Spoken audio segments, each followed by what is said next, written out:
leadership on that. And we're now joined by Senator Rosen. Thank you, Mr. Chairman. Thank you, Ranking Member Ernst, for your patience. We were in a Homeland Security markup. We just finished, and I ran over, so I appreciate your timing. And thank you all for being here today. We're here talking about women-owned businesses, and I'm going to talk, of course, about my state, Nevada. And in Nevada, women make up 45% of all businesses throughout the state, which is equivalent to more than 80,000 small businesses that are women-owned. In fact, Nevada has led the nation in women-owned businesses for the last decade. And so I'm so proud of all the women entrepreneurs, and I want to see women-owned businesses increase in the years to come. And so one way to ensure that increase is to prioritize, of course, the proper resources for women and other underserved communities. And it's so why I introduced the Minority Entrepreneurship Grant Program with Senator Tillis. And this legislation would establish a Minority Entrepreneurship Grant Program at SBA. It's going to award grants to minority-serving institutions, historically black colleges and universities, to promote and increase opportunities for minority student business ownership and entrepreneurship. So, Ms. Sweeney, can you speak to the resources that you utilized to start your business, and how did you hear about them, and what do you wish you had known or had available to you so we can maybe potentiate that? Ms. Sweeney? Thank you, Senator. I benefited greatly right at the start of the pandemic from the Baltimore Metro WBC. That connection was pivotal for us being able to strategize what our next step would be at a time of great uncertainty.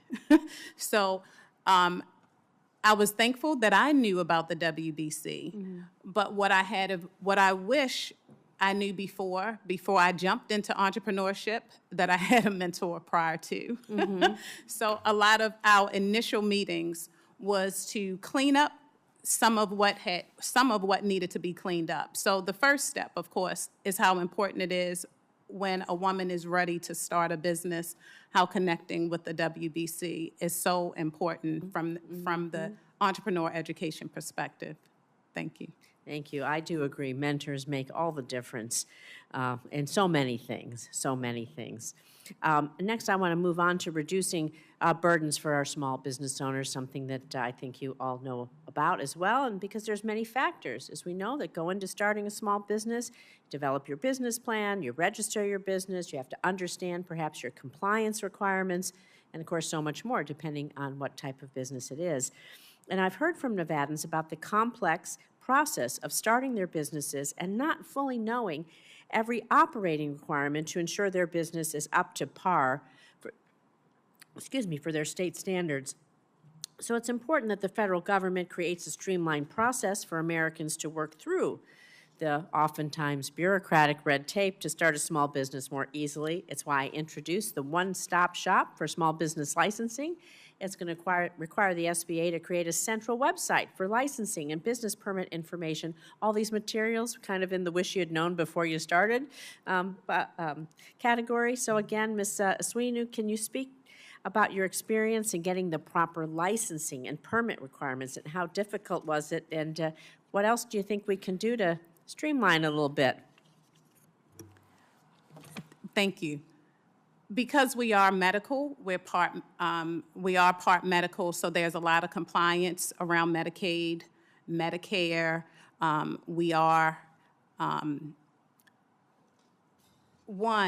The biggest piece, as you mentioned, is not just being able to go to a website because you have access to the site. Right. So what has helped me specifically has been mentorship within the state of Maryland, and that mentoring has actually come through some of our managed care organizations, our direct contact with our partners like Aetna, like Notre Dame School of Pharmacy.